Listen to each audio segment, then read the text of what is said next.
muslimin yang dimuliakan Allah Subhanahu wa taala, Luqman Al-Hakim diperselisihkan tentang nama, nasab dan laqab. Ada yang mengatakan bahawa Luqman Hakim itu nasabnya adalah Luqman ibnu Ba'urah, ibnu Nahur, ibnu Tarikh, dan Tarikh di sini artinya Azar, dan Azar itu adalah ayahanda daripada Ibrahim alaihi salatu wassalam. Maka dari nasab di sini bahwa Luqman itu hidup antara Nabi Ibrahim sampai kepada Nabi Allah Ismail alaihi salatu wassalam. Jadi zaman hidupnya Luqman itu antara Ibrahim dan Ismail, karena masih hubung kait kepada Azar, dan Azar itu ayahanda Ibrahim. Tetapi ada juga yang mengatakan bahawa Luqman artinya nasabnya adalah ibnu ukhti Ayyub alaihi salatu wassalam.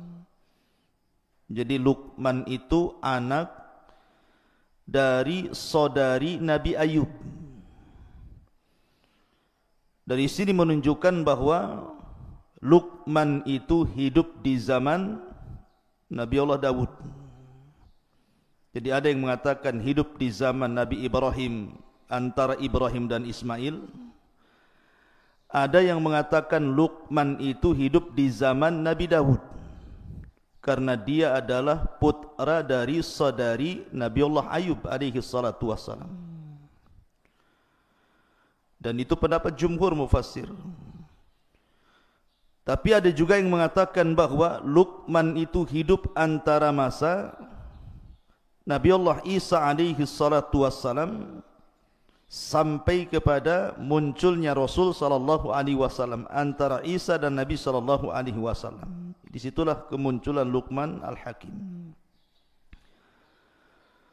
Akan tetapi pendapat yang kuat wallahu alam bahwa Luqman itu hidup di zaman Nabi Allah Dawud alaihi salatu wassalam, dan dia adalah putra saudari daripada Ayub alaihi salatu wassalam. Lalu dari mana asal Luqman ini? Ada yang mengatakan bahawa Luqman itu asalnya dari Sudan. Berarti kalau Sudan rata-rata berkulit hitam. Jadi Luqman itu orang Sudan, berkulit hitam. Bahkan dikatakan bahawa rambutnya itu keriting, seperti orang negro itu kan, keriting kriwel gitu ya. Kemudian juga tebal bibirnya, dan dia orangnya pendek. Dah pendek, hitam, rambutnya kriwel, bibirnya tebal. Itulah Luqman Al-Hakim. Artinya secara fisik Luqman itu bukan orang gagah, bukan pula orang ganteng. Justru secara fisik Luqman itu adalah orang-orang yang berkulit hitam. Dari sini ada faedah kenapa Allah Subhanahu wa taala cantumkan orang seperti namanya dalam Al-Quran. Maka Islam mengajarkan bahawa keutamaan itu bukan ditinjau fisik. Innallaha la yanzuru ila suwarikum wala ila amwalikum walakin yanzuru ila qulubikum wa a'malikum. Jadi Islam itu memandang bukan karena fisik, bukan karena harta, tetapi yang dipandang hati dan amalnya. Makanya Nabi SAW dalam khutbah Arafah mengingatkan manusia tentang keutamaan manusia di hadapan Allah. Kata Nabi SAW, ayyuhan nas, la fadla bainal arabi wal a'jam, walal aswad alal ahmar illa bitaqwallah. Wahai manusia, tidak ada istimewanya baik anda orang Arab ataupun non-Arab, baik anda berkulit hitam ataupun putih ataupun merah. Tetapi keutamaan itu hanyalah ada pada takwa. Kemudian Rasul membacakan ayat inna akramakum indallahi atqakum. Jadi ada yang mengatakan Luqman itu adalah orang Sudan. Ada juga daerah Luqman di Sudan itu di kampung namanya Nubah. Ada satu kota namanya Nubah di Sudan itu, lah Luqman itu hidup di situ. Tapi ada juga yang mengatakan bahwa Luqman itu adalah Habasyi, artinya Ethiopia. Tetapi yang masyhur bahwa Luqman itu orang Sudan dan hidup di kota namanya Nubah. Itu yang banyak dijelaskan oleh ahli tafsir. Ma'asyiral muslimin yang dimuliakan Allah Subhanahu wa taala. Adapun banyak dijelaskan para ulama siapa Luqmanul Hakim ini. Al-Imam Ibnu Katsir rahimahullahu taala mencantumkan dalam kitab Bidayah wa Nihayah, beliau mengatakan kana abdan. Luqman ini seorang hamba. Dari sini menunjukkan bahwa Luqman itu bukan seorang nabi. Ada memang sebagian ulama mengatakan Luqman itu nabi. Tetapi pendapat yang kuat bahwa Luqman itu abdan, seorang hamba, seorang budak. Subhanallah, dia orang merdeka, bukan orang merdeka loh ya, orang budak. Artinya dia ada tuannya di situ. Kalau seorang budak berarti bukan merdeka, diatur-atur oleh tuannya, karena perbudakan dalam Islam itu sama dengan barang diperjualbelikan. Tetapi istimewanya walaupun dia seorang budak, Luqman itu adalah orang yang diperhitungkan setiap mutiara kalamnya sampai diabadikan dalam Al-Quran. Maka dijelaskan juga beliau adalah kathirat tafkir, orangnya banyak mikir. Kemudian hasanal yakin, sangat baik keyakinannya kepada Allah Azza wa Jalla. Ahabballaha fa'ahabbahu, karena dia banyak mencintai Allah, akhirnya Allah mencintai dia. Famannallahu alaihi bil hikmah, dan Allah anugerahkan kepada Luqman itu hikmah. Apa itu hikmah? Hikmah itu al-isabatu fil umur. Dia setiap ucapannya, setiap perbuatannya itu mencocoki kebenaran. Jadi dia kalau ngomong itu udah kayak wahyu saja. Makanya kemudian mutiara hikmahnya itu dipakai sampai di zaman jahiliyah, di zaman Nabi SAW sebelum diangkat menjadi Nabi dan Rasul. Orang-orang jahiliyah terkadang menukil-nukilkan ucapan Luqman sampai hari ini. Saking hebatnya Luqman al-Hakim ini. Ma'asyiral muslimin yang dimuliakan Allah Subhanahu wa taala. Lah Luqmanul Hakim dijelaskan oleh para ulama seperti yang dikatakan Sa'id ibn al-Musayyib. Sa'id ibn al-Musayyib ini seorang pemimpin para tabi'in. Sa'id ibn al-Musayyib mengatakan ketika beliau ditanya, ada orang yang berkulit hitam datang kepada Sa'id ibn al-Musayyib merasa hina karena kulitnya. Jadi dia merasa dihinakan manusia sehingga dia merasa rendah diri. Akhirnya dia datang kepada Sa'id ibn al-Musayyib bertanya soal kenapa Allah ciptakan dia berkulit hitam itu. Maka Sa'id ibn al-Musayyib mengatakan la tahzan min ajli annaka aswad. Jangan sedih karena engkau berkulit hitam. Karena min akhyarin nasi thalatha, karena manusia terbaik di permukaan bumi ini ada 3 manusia dan semua berkulit hitam. Kemudian yang pertama disebutkannya Bilal ibn Rabah, berkulit hitam. Kemudian yang kedua Mahja' Maula Umar. Mahja' Maula Umar itu berkulit hitam. Dalam riwayat Najasyi, raja Ethiopia. Kemudian yang ketiga Luqmanul Hakim, aswad nubiyan. Dia seorang yang berkulit hitam, orang yang tinggal di Nubah. Maka dari sini Said bin Musayyib ingin menjelaskan bahwa kepada orang yang merasa kecil hati gara-gara fisik, gara-gara berwarna hitam kulitnya, dia mengatakan jangan sedih. Karena manusia-manusia terbaik sepanjang zaman itu ada yang berkulit hitam. Sudah disebutkan 3 orang. Pertama Bilal, yang kedua Mahja, yang ketiga Luqman. Dalam riwayat Mahja diganti dengan Habasyah, raja Ethiopia, raja Habasyah namanya Ashamah ibn Afjur. Semua berkulit hitam, tetapi mereka adalah orang-orang pilihan dalam Islam. Siapa yang tidak kenal Bilal? Sandalnya saja masuk surga sebelum orangnya. Siapa yang tidak kenal Ashamah ibn Afjur, raja yang sangat adil, sampai-sampai Rasul mengizinkan para sahabat hijrah ke Ethiopia karena keadilannya Najasyi itu. Kemudian juga Mahja, bahkan Luqmanul Hakim sampai diabadikan dalam Al-Quran. Ma'asyiral muslimin yang dimuliakan Allah Subhanahu wa taala. Baik, dari sini kita sudah tahu bagaimana Luqmanul Hakim. Adapun nama anaknya, karena di dalam Al-Quran itu kan bercerita tentang nasihat Luqman kepada siapa? Kepada anaknya. Ini yang kita akan ceritakan. Siapa anaknya ini?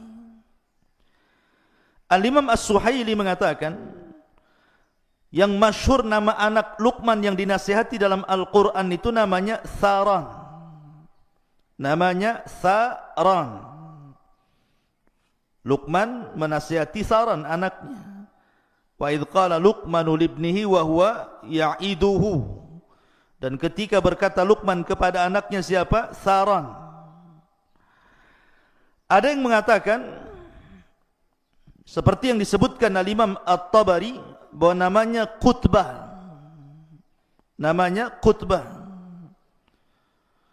Ada juga yang mengatakan namanya Kalbah. Tetapi yang masyhur nama anaknya adalah Tharan. Ingat-ingat ya, namanya Tharan. Lah sebagian orang mengatakan bahwa Luqman itu punya anak, punya istri. Lah dulu anak dan istrinya itu belum mengikuti agama Luqman Al-Hakim, masih kafir.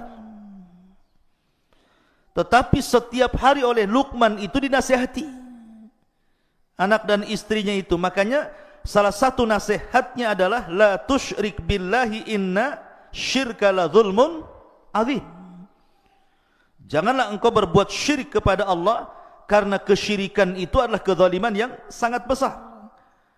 Lah dari kata-kata la tusyrik billahi inna syirka la zulmun azim di sini ada yang mengatakan bahwa seperti Al-Imam Al-Qushairi mengatakan, karena Luqman dan ibunya itu kafir. Dinasihati sama Luqman, jangan kau melakukan kesyirikan kepada Allah, karena syirik itu kezaliman yang sangat besar. Jadi setiap hari nasihati, akhirnya keduanya mendengarkan ucapan Luqman, belakangan masuk Islam, masuk ke agama Luqman Al-Hakim. Ada yang mengatakan seperti itu. Adapun yang menunjukkan bahwa Luqman itu adalah seorang hamba, seorang budak, ada sebuah hadis yang dikeluarkan Al-Imam Ibn Jarir dari Ibn Waqi'. Jadi suatu ketika tuannya Luqman itu memanggil Luqman dan mengatakan, ya Luqman, idbah lana hadhihi syah. Wahai Luqman, sembelihkan untuk kami seekor kambing. Maka Luqman pun menyembelih kambing itu. Kemudian kata tuannya, ya Luqman, akhrij atyaba mudghataini fiha. Wahai Luqman, ambilkan dari badan kambing itu yang sudah kau sembelih, kau kuliti itu, 2 Dua perkara dari kambing itu yang paling baik. Dari anggota badan kambing yang paling baik itu keluarkan. Kemudian serahkan kepadaku. Kemudian tiba-tiba Luqman mengiris apa? Mengiris lidah kambing, kemudian mengambil hati kambing.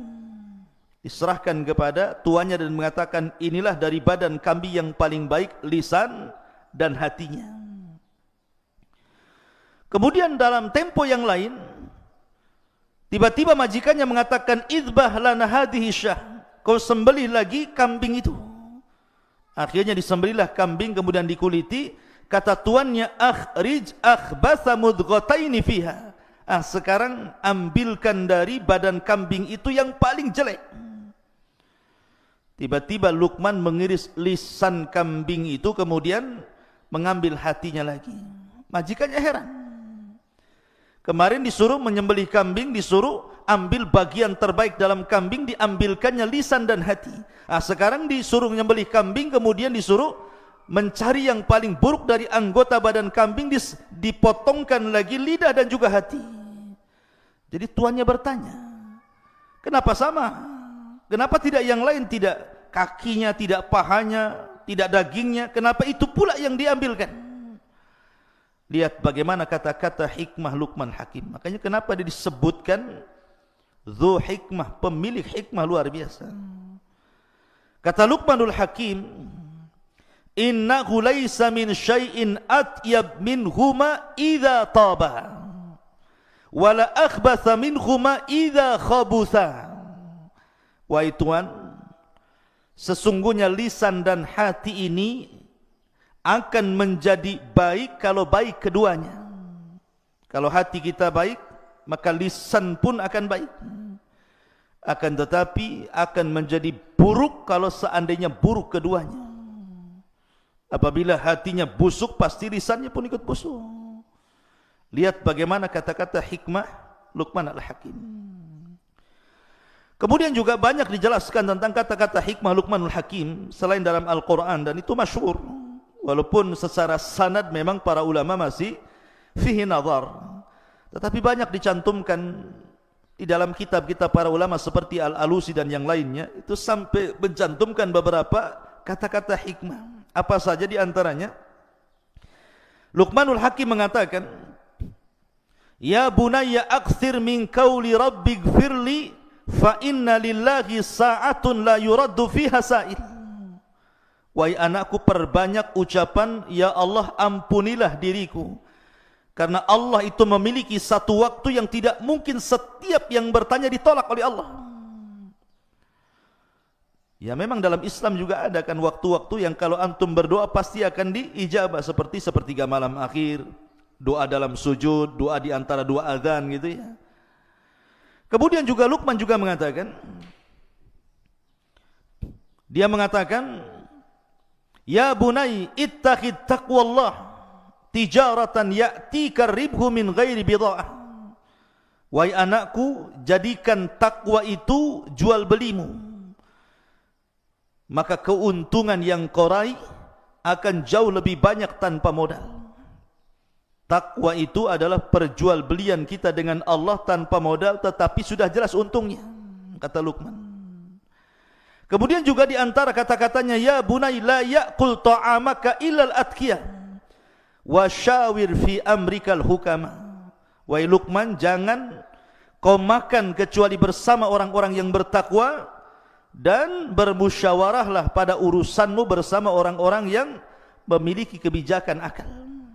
Ini juga di antara kata-kata Luqman Al-Hakim.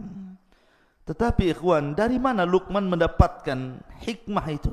Kenapa Allah berikan hikmah?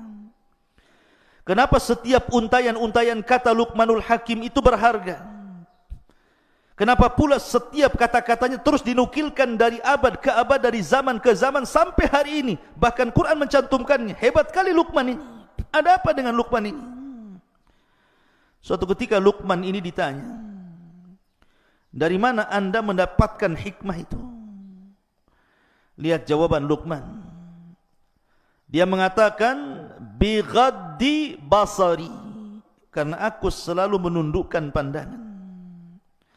wa kafi lisani, dan aku selalu menjaga lisan, wa iffati mat'ami, dan aku selalu menjaga makanan yang kumasukkan ke dalam perutku, wa hifdi farji, dan selalu aku jaga kemaluanku untuk tidak berzina.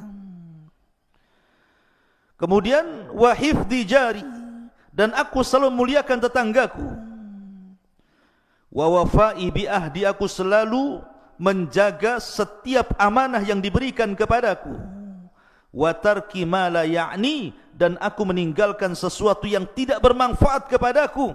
Fadzakal ladzi yusayyirani kama tara, itulah yang menjadikan kenapa aku seperti ini, kata Luqman. Oleh karena itulah maka kenapa Luqman itu diberikan seperti itu, ya karena dia banyak menjaga hal untuk dirinya. Makanya suatu ketika Luqman ini melihat Nabi Daud sedang memintal-mintal besi.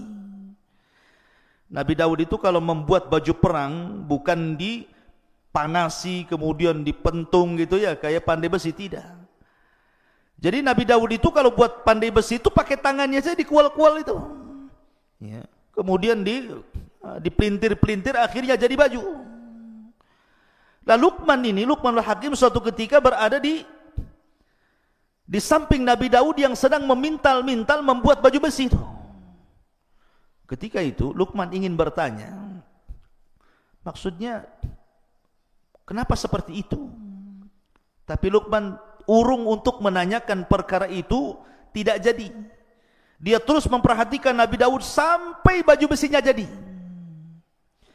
Setelah baju besinya jadi, tiba-tiba kemudian Nabi Daud kemudian meletakkan di badan Luqman Al-Hakim, kemudian menjelaskan kenapa dia membuat baju besi seperti itu. Baju besi terbaik yang pernah dibuat Nabi Daud untuk Luqman Al-Hakim. Dari sini kata Luqman Al-Hakim, kenapa dia tidak jadi dan urung menanyakan kepada Nabi Daud soal baju besi itu. Kata Luqman Al-Hakim, setelah kemudian selesai Nabi Daud membuat baju besi, kemudian dipakaikan di badanku dan aku lihat ini baju besi terbaik, barulah Nabi Daud menjelaskan kenapa.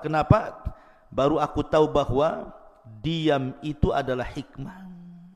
Diam itu adalah hikmah. Karena begini, terkadang ada orang yang penasaran gitu, orang ini lagi bicara, kadang-kadang kita ini sudah nyela-nyela dia. Padahal kalau seandainya kita dengar dia sampai selesai bicara, tentu kita tahu jawabannya, sudah jelas perkaranya. Tapi ada orang yang tergesa-gesa itu, dia baru ngomong A, kita sudah ngomong B, dia ngomong D, kita sudah ngomong C. Jadi akhirnya berdebat, tidak tahu ujung pangkalnya. Maka terkadang diam itu emas. Dengan diam saja lama-lama paham, oh iya maksudnya ini begini, begitu ya, tanpa harus mempertanyakan, nanti jelas sendiri maksudnya. Lah itu kata Luqman, itu bagian daripada hikmah. Itulah Luqmanul Hakim, luar biasa. Ma'asyiral muslimin, makanya dari situ kemudian ada yang mengatakan akhirnya Nabi Daud menjadikan Luqman ini seorang qadhi di zamannya. Itu ada juga yang mengatakan seperti wallahu a'lam. Baik. Kenapa Luqmanul Hakim dicantumkan dalam Al-Quran dan hikmahnya? Karena Luqman ini terkenal, bukan hanya kita ahli sunnah yang membicarakan tentang Luqmanul Hakim ini. Orang-orang Syiah pun membicarakan Luqmanul Hakim. Seperti yang dijelaskan dalam kitab Syiah namanya Biharul Anwar, karya Al-Majlisi itu. Jadi ada kisah seperti ini. Jadi suatu ketika Luqman itu, ini dalam kitab Syiah ya, bukan kitab ahli sunnah.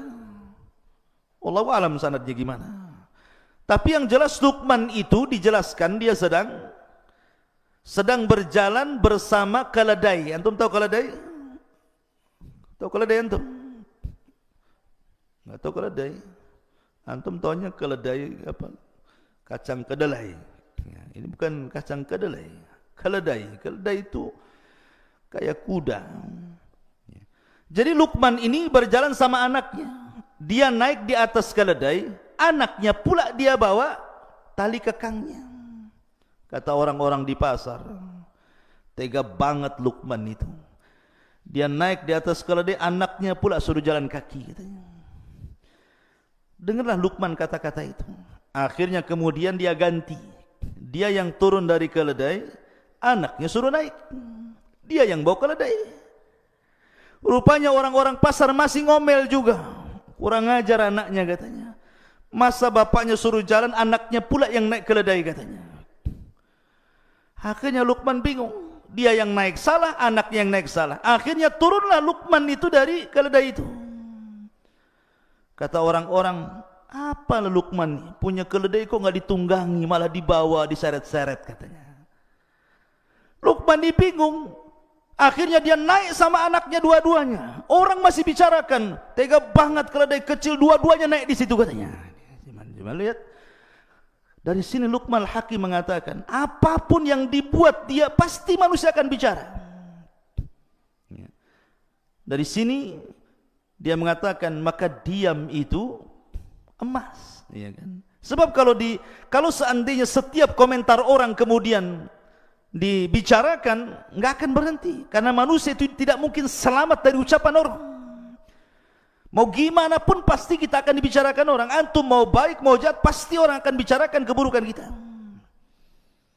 Ya seperti itu manusia.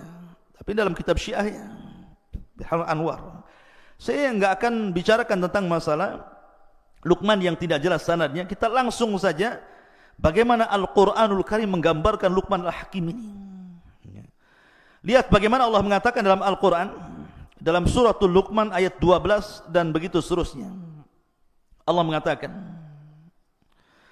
walaqad atayna Luqmanal hikmata, dan sungguh kami berikan kepada Luqman ini al-hikmah. Hikmah ini ucapan yang sangat bijaksana, penuh dengan mutiara-mutiara kebaikan. Anishkur lillah, agar bersyukur kepada Allah Subhanahu wa taala. Wa man yashkur fa innama yashkuru li nafsi wa man kafara fa innallaha ghaniyun hamid. Dan sungguh telah kami berikan hikmah kepada Luqman, yaitu bersyukurlah kepada Allah, dan barang siapa yang bersyukur kepada Allah maka sesungguhnya dia bersyukur untuk dirinya, dan barang siapa yang tidak bersyukur artinya kufur, maka sesungguhnya Allah Maha Kaya lagi Maha Terpuji. Luqman sudah diberikan banyak kebaikan berupa hikmah, sudah selayaknya bersyukur. Maka pelajarannya, antum yang Allah Subhanahu wa taala pilihkan dari setiap orang, antum bisa belajar agama. Tidak semua orang-orang yang seusia antum itu bisa duduk di pesantren. Coba antum lihat anak-anak yang seusia antum, ada yang nongkrong di jembatan, ada yang mancing, ada yang ikut geng motor, ada yang ikut anak pang, yang anting-antingnya dari botol aqua itu, ya kan? Ada macam-macam tuh. Coba.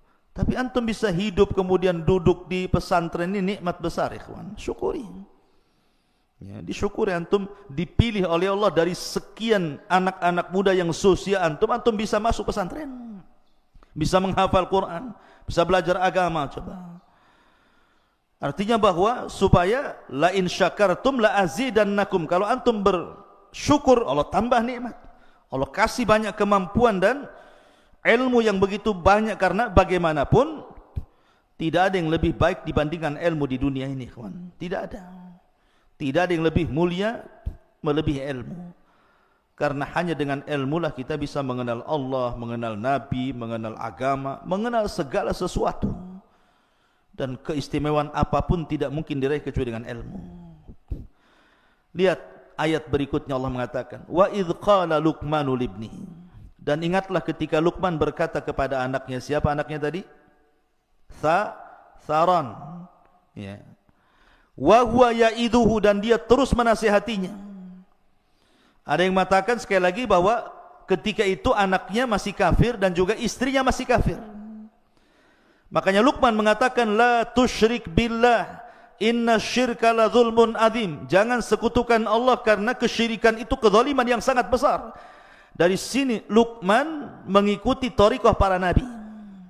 Apa thariqah para nabi?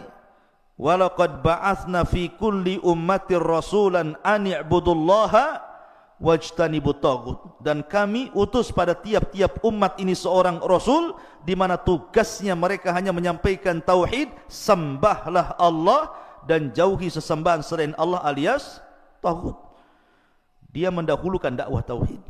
Makanya antum nanti kalau sudah terjun di masyarakat, maka yang pertama kali menyerukanlah dakwah tauhid, hancurkan kesyirikan, ajak manusia menyembah Allah Subhanahu wa taala. Karena di zaman sekarang terlampau banyak orang-orang yang terjerumus kepada kesyirikan, mulai orang datang ke dukun, orang percaya tangkal, padahal di zaman sekarang loh ya, masih percaya klinik itu kan aneh. Tetapi begitulah syaitan menundukkan manusia agar tidak mentauhidkan Allah dan dijerumuskan kepada kesyirikan, sehingga banyak orang-orang cerdas, pandai, sekolah tinggi-tinggi masih juga datang ke dukun ya, memelihara tangkal, jimat dan yang semacamnya. Kemudian Allah mengatakan, wa wassaynal insana biwalidayhi. Setelah Luqman menasihati anaknya agar jangan menyekutukan Allah, kemudian belakangan anak dan istrinya masuk Islam, mentauhidkan Allah, baru Luqman mengingatkan tentang wasiat bahwa amalan terbaik setelah tauhid apa? Birrul walidain. Ingat birrul walidain, ikhwan. Antum ketika mondok di sini itu dalam rangka birrul walidain. Betapa banyak orang tua di zaman sekarang itu mengharap bahwa dengan dipondokkannya antum di sini itu pulang itu menjadi anak yang berbakti loh. Hanya itu di zaman sekarang. Karena terlampau banyaknya anak-anak muda nakal enggak karu-karuan, akhirnya harapan orang tua itu yang penting anak saya baik. Makanya saya nasihatkan sama antum, kalau libur kayak kemarin gitu ya, harusnya mencerminkan antum itu dididik di pesantren. Karena banyak juga berita-berita yang sampai ke telinga ustadz nih, macam-macam cerita antum di rumah itu. Bahkan ada orang tua itu melihat antum tak kerasan, bagusnya di pondok saja anak saya ustadz gitu. Nah ini kan lucu. Di mana-mana ya kalau orang tua sudah enggak ketemu anak itu, jangankan 1 tahun 1 bulan saja rindu pengen satu rumah. Ada pula orang tua yang tak rindu lihat antum tuh kayak lihat apa gitu kan. Tolonglah ustadz, kapan masuk lagi? Masukkan anak saya, udah enggak karu-karuan di sini. Lah, kok bisa kayak gitu tuh? Anak saya sudah pergaulannya ini enggak beres ini. Bukannya mempengaruhi orang, dia pula yang terpengaruh. Harusnya dia mewarnai orang, dia pula yang warna-warni enggak jelas katanya. Ini karena heran antum ini. Harusnya seorang santri kalau balik ya harus nampak loh saya ini berbeda dengan anak-anak yang lainnya. Makanya di sini Allah mengatakan wa wassaynal insana biwalidayhi. Kami wasiatkan kepada manusia itu berbuat baik kepada kedua orang tuanya. Apa alasannya? Lihat bagaimana Allah mengatakan, hamalathu ummuhu wahnan ala wahnin. Kemudian wa fisaluhu fi amaini anishkurli wa liwalidayka ilayyal masir. Karena ketika orang tua mengandung saya, antum atau siapapun, itu kelemahan di atas kelemahan, ikhwan. Kemudian disusui 2 tahun. Bagaimana ketika antum tengah malam bangun, orang tua ikut bangun, antum nangis, orang tua ikut bangun, antum sakit, orang tua stres, macam-macam loh. Makanya kenapa ketika ada seorang sahabat datang kepada Rasul, kemudian dia mengatakan, ya Rasulullah, di antara sekian banyak manusia itu yang pertama kali saya berbuat baik kepada siapa? Maka Rasul mengatakan, ummuka, ibumu. Siapa lagi Rasul? Ummuka, ibumu. Siapa lagi Rasul? Ummuka, ibumu. Baru yang keempat, abuka, bapakmu. Kenapa coba? Kenapa disebut 3 kali ibu kemudian 1 bapak? Kata para ulama, pertama karena ibu yang mengandung, yang kedua ibu yang melahirkan, yang ketiga ibu yang menyusui. Dari situlah Rasul mengatakan ummuka, ummuka, ummuka 3 kali. Karena ini bukan perkara mudah. Mengandung loh 9 bulan itu bukan perkara mudah. Antum enak tidur, bisa tengkurap, bisa miring kanan, miring kiri. Nah, nanti kalau antum sudah punya istri kemudian hamil, tidak bisa itu antum itu tengok istri tengkurap lagi hamil besar. Nggak bisa, tidur saja satu posisi, stres dia. Ya. Belum lagi kemudian melahirkan, meregangkan nyawa. Makanya Abdullah ibn Abbas radhiyallahu anhuma atau Abdullah ibn Umar radhiyallahu anhuma, ketika ada orang menghajikan orang tua dari negeri yang sangat jauh. Zaman itu kan belum ada kendaraan, belum ada macam sekarang ada alat untuk bawa orang sakit gitu ya. Digendong dari negerinya itu loh, jalan kaki sampai ke Mekah. Kemudian dia tawaf digendong ibunya, sa'i digendong ibunya, lempar jumrah digendong ibunya, sampai selesai manasik haji 6 hari itu ibunya berada di pundaknya. sampai kelelahan, keletihan. Dia datang kepada Abdullah ibn Umar radhiyallahu anhu dan mengatakan, wahai Abdullah ibn Umar, apakah dengan aku menggendong ibuku dari negeriku sampai ku hajikan, selesai haji sampai keletihan, sudah ku tebus kebaikan kedua orang tua ku, wahai Abdullah ibn Umar? Lihat jawaban Abdullah ibn Umar, walau zafara min zafaratiha, ketahuilah bahwa hentakan nafas ibumu saat melahirkan kamu, satu kali hentakan itu tidak bisa ditandingi. Satu kali hentakan, coba bayangkan, tidak bisa ditandingi. Sementara kita kan tahu itu, kalau orang melahirkan itu berapa kali nafas gitu ya. Satu kali nafas yang keluar saat mengeluarkan antum saja, itu tidak sebanding dengan kebaikannya. Dari sini ikhwatu fiddin, penting berbuat baik. Makanya ada laki-laki dari Yaman itu datang kepada Rasulullah ingin terlibat dalam jihad dan mengatakan, ya Rasul, alhiqni bil jihad. Rasul, libatkan aku dalam jihad. Aku sudah jalan kaki dari Son'ah ke Madinah. Itu bukan perjalanan sebentar tuh. Tapi Nabi SAW mengatakan, ahayyun walidaik, masih hidup kedua orang tuamu. Rasul tidak bertanya skillnya, emang kau jihad bisa apa? Bisa mana? Bisa pedang? Bisa naik kuda? Sudah pernah membunuh? Sudah berjihad? Tidak. Rasul tidak bertanya soal skill perang. Rasul hanya mengatakan, ahayyun walidaik, hidup orang tuamu. Kata anak muda ini, masih wahai Rasul, ketika ku tinggalkan dia nangis. Maka Rasul mengatakan, irji fa fihi mafajahid, pulang, berjihadlah kepada kedua orang tuamu, buat dia tertawa sebagaimana kau buat dia menangis. Lihat bagaimana Nabi SAW mengajarkan birrul walidain penting. Kenapa? Anishkurli wali walidaika ilayyal masir, karena syukur kepada Allah belum dikatakan syukur sampai anda bisa bersyukur kepada kedua orang tua. Kemudian setelah itu Luqman mengatakan, wa in jahadaka ala an tusyrika bima laysa laka bihi ilmun fala tuti'huma wa sahibhuma fid dunya ma'rufa. Jika kedua orang tuamu menyuruh kamu untuk menyekutukan diriku dengan siapapun selainku, dengan sesuatu tanpa ilmu, jangan taati keduanya. Dari sini menunjukkan bahwa hak Allah masih jauh lebih penting daripada hak siapapun sampai kepada orang tua. Makanya Rasul mengatakan, la ta'ata li makhlukin fi maksiatil khaliq, tidak ada ketaatan kepada makhluk dalam rangka bermaksiat kepada Allah. Siapapun, mau mudir antum gitu ya, mau ketua RT antum, lurah antum, camat sampai ke presiden sekalipun, ataupun orang tua, kalau perintahnya batil jangan ditaati. Kalau perintahnya batilnya, fala tutihuma. Tetapi walaupun demikian ikhwan, bagaimana Islam itu mengajarkan akhlak. Allah mengatakan, wasahibhuma fid dunya ma'rufa. Taruhlah ada orang yang memiliki orang tua kafir, orang tuanya musyrik, kemudian memaksa anaknya untuk murtad. Satu sisi kita tidak boleh ya mentaati perintah orang tua, tapi sisi lain berbuat baik itu hukumnya wajib walaupun orang tua kafir. Kecuali kalau orang tuanya itu kafir harbi, beda ya, seperti kisahnya siapa? Abu Ubaidah ibnul Jarrah gitu ya, sampai membunuh bapaknya. Kenapa? Karena bapaknya terlibat perang dan ikut dalam pasukan Abu Jahal. Kemudian ketika perang yang diincar dia saja. Tetapi Abu Ubaidah menghindar, ketemu bapaknya di perang menghindar, sampai tidak mungkin menghindar lagi karena bapaknya sudah berhadapan dengan Nabi. Dia tidak mau Nabi tersakiti, akhirnya dia mengatakan, ya Nabi, serahkan dia kepadaku. Terpaksa dia bunuh bapaknya. Kenapa? Karena sudah mengancam nyawa Nabi.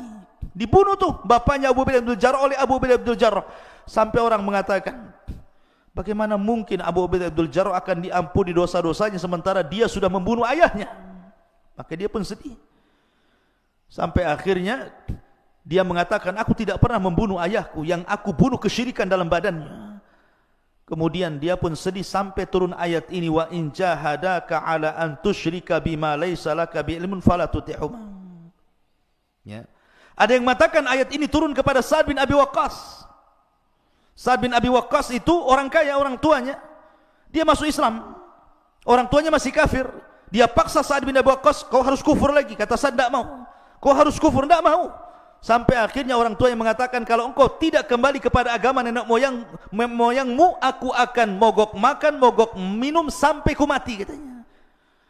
Tapi karena melihat orang tuanya Sa'ad bin istiqomah di agama Rasul sallallahu alaihi wasallam, akhirnya dia pun menghentikan mogok makan dan mogok minumnya padahal dia sudah hampir mau mati. Karena Sa'ad mengatakan kepada ibunya, "Lau kanat laki mi'atu nafsan, lau kanat laki mi'atu nafsan, thumma kharajti nafsan ma kharajtu an dini." Wah ibuku, kalau kau punya 100 nyawa, kau keluarkan satu-satu agar aku meninggalkan agamaku. Jangan harap aku meninggalkan agamaku. Kalau kau mau makan, makan silahkan. Enggak juga enggak masalah. Akhirnya ibunya makan juga. Lapar. Ya. Dari sini ma'asyiral muslimin bahwa bagaimana Allah Subhanahu wa taala mengatakan jangan taati kepada orang tuanya, tetapi wasahibhuma fid dunya ma'rufa. Tetap Sa'ad bin Abi Waqqas berbuat baik sama orang tuanya. Kemudian Allah mengatakan wattabi sabila man anab ilayya thumma ilayya marji'ukum fa unabbi'ukum bima kuntum ta'malun. Kemudian ikutilah jalan orang-orang yang kembali kepadaku, kemudian hanya kepadaku tempat kembalimu, maka akan aku beritahukan kepadamu apa yang telah kamu kerjakan. Artinya setiap masalah di dunia itu pasti ada balasannya.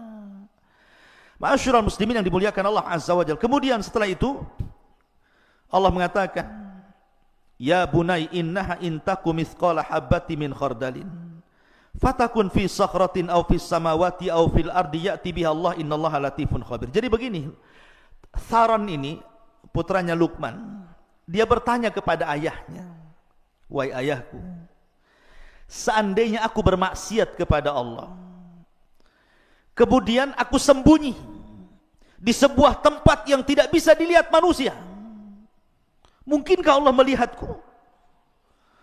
Maka Luqmanul Hakim kemudian menjawab, ini jawabannya, "Ya bunai, wahai anakku, in taku mithqala habbati min khardalin fatakun fi sakhratin aw fis samawati aw fil ardi ya'ti biha Allah innallaha latifun khabir." Wahai anakku, sesungguhnya jika ada sesuatu perbuatan seberat biji sawi sekalipun dan berada dalam batu atau di langit atau di bumi, niscaya Allah akan memberi balasannya. Sesungguhnya Allah maha halus lagi maha teliti kepada hamba-hambanya. Antum berbuat maksiat dimanapun Allah tahu. Makanya ada satu kisah tentang seorang laki-laki yang datang kepada siapa? Ibrahim ibn Adham kan. Jadi orang ini mengatakan kepada Ibrahim ibn Adham, "Wahai imam, saya ingin bertobat, sudah terlampau banyak maksiat yang kulakukan. Bagaimana cara tobatnya?" Anak muda ini mengatakan kepada Ibrahim ibn Adham, "Sudah banyak maksiat yang kulakukan, aku ingin tobat tetapi aku tidak bisa, bagaimana caranya?" Maka Ibrahim ibn Adham mengatakan kepada orang ini, "Sebenarnya engkau tidak perlu meninggalkan maksiatmu, silahkan bermaksiat, tetapi lakukan 5 perkara. Kalau kau bisa melakukan 5 perkara, kau ingin maksiat, maksiatlah, terserahmu." Kemudian orang ini mengatakan, "Hat ya Aba Ishaq." Oh, senang kali. Seperti apa 5 perkara agar aku tetap bermaksiat? Yang pertama dia mengatakan, "Idza aradta an ta'siyallah fa'si." Kalau memang engkau ingin bermaksiat, silakan bermaksiat, tetapi fala ta'ku rizqahu, jangan kau makan rizki dari Allah. Kalau engkau tidak makan rizki dari Allah, kau makan dari rizki selain daripada Allah, silahkan kau maksiat. Tapi kalau kau makan dari rizki Allah, kenapa pula kau bermaksiat kepada zat yang telah memberikan rizki kepadamu? Kemudian yang kedua, idza aradta an ta'siyahu, kalau engkau memang ingin bermaksiat, silahkan, falyasi. Fala taskun syai'an min biladihi, tapi syaratnya kau jangan tinggal di satu jengkal dari bumi-bumi Allah. Silakan cari bumi yang lain, kau maksiat di situ. Tapi kalau engkau masih menginjak bumi Allah dan kau bermaksiat kepada buminya, jangan kau lakukan. Kemudian yang ketiga, idza aradta an ta'siyallah falyasi, kalau engkau ingin bermaksiat kepada Allah, silahkan. Tetapi wa anta tahta rizki wa fi biladihi fangdur maudhi'an la yaraka fihi mubarizan lahu fa'si fihi. Silahkan cari tempat yang Allah tidak sanggup melihatmu. Nah, di sini syahidnya. Kalau engkau ingin maksiat, silahkan cari tempat sembunyi dan Allah tidak bisa melihatmu. Mustahil. Allah pasti melihat. Ya kan? Maka dari sini ikhwatu fiddin, ketika anaknya Luqman Tharon mengatakan, wahai abiku, kalau seandainya aku bermaksiat di tempat yang gelap, tidak ada orang yang tahu, mungkinkah Allah akan melihatnya? Maka Luqman mulai menasihati, wahai anakku, amalan baik atau buruk sebiji dzarah sekalipun, pasti Allah akan tahu dan akan membalasnya. Maka ini penting. Kemudian setelah itu, Luqman Hakim mengatakan, ya bunayya aqimis salata wa'mur bil ma'ruf wanha 'anil munkar wasbir 'ala ma asabak inna dzalika min azmil umur.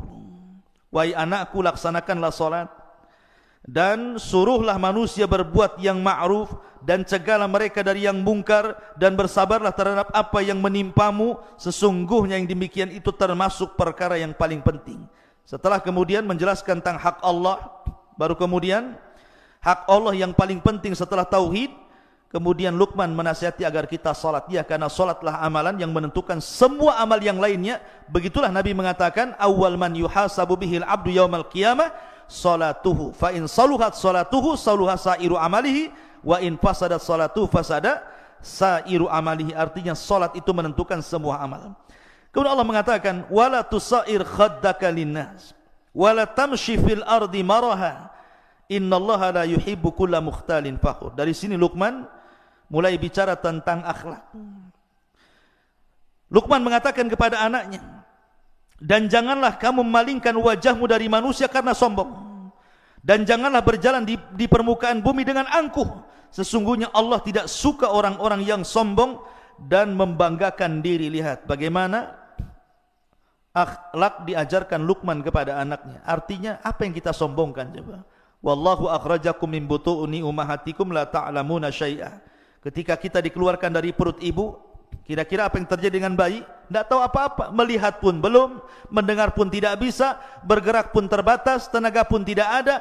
Baru kemudian tumbuh besar, Allah berikan pandangan, Allah berikan pendengaran, Allah berikan akal, kecerdasan, kemudian tenaga kuat. Tiba-tiba yang satu jadi profesor, yang satu jadi pilot, yang satu jadi dokter, yang satu jadi macam-macam. Tiba-tiba sombong. La haula wala quwata illa billah. Itu semua nikmat Allah. Makanya kenapa al-jaza min jinsil amal, bahwa setiap perbuatan itu disesuaikan dengan perbuatannya. Nanti pada hari kiamat orang-orang yang sombong itu akan diciptakan oleh Allah seperti dzarrah, seperti semut kecil. Di padang mahsyar itu orang-orang yang sombong itu nanti badannya dikecilkan oleh Allah seperti semut. Kemudian akan berjalan di antara orang-orang yang besar, terkadang terinjak, terkadang harus menghindar dari kaki orang. Itu orang sombong, dia merasa besar di dunia, di akhirat dibuat kayak seperti semut yang akan diinjak-injak manusia. Al-jaza min jinsil amal. Kalau Allah mengatakan waqsid fi masyik waghdud min sautik inna ankaral aswat la sautul hamir. Dan yang terakhir Luqman mengatakan, dan sederhanakanlah dalam berjalan dan lunakkanlah suaramu, sesungguhnya seburuk-buruk suara adalah suara keledai. Begini ikhwan, perhatikan kalimat seburuk-buruk suara, suara keledai. Yang menciptakan keledai siapa? Allah. Yang menciptakan suara keledai siapa? Allah. Yang mengatakan seburuk-buruk suara keledai siapa? Allah. Apa coba? Yang menciptakan keledai Allah, yang menciptakan suara keledai Allah, yang mengatakan seburuk-buruk suara adalah suara keledai Allah juga. Apa hikmahnya? Terkadang ikhwan, ada orang-orang yang Allah ciptakan dari manusia itu, yang memang Allah takdirkan lisannya itu selalu menjelek-jelekan manusia. Yang menciptakan dia Allah, yang menciptakan dia bisa bicara Allah, tetapi orang ini pula seburuk-buruk suara.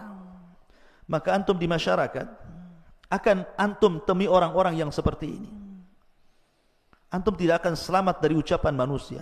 Seperti tadi kisah tadi ya, Luqman naik keledai salah, anaknya yang naik keledai salah, dua-duanya naik keledai salah, dua-duanya tidak naik keledai salah, dibicarakan orang.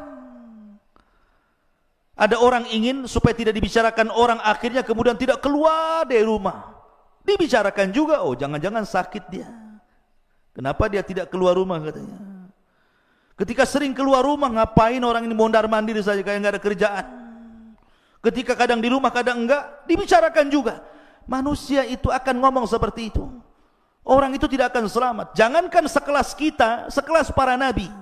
Nabi Musa alaihi salatu wassalam dibicarakan oleh kaumnya. Jangan-jangan Musa ini enggak mau mandi sama kita, jangan-jangan punya penyakit tutup badannya itu.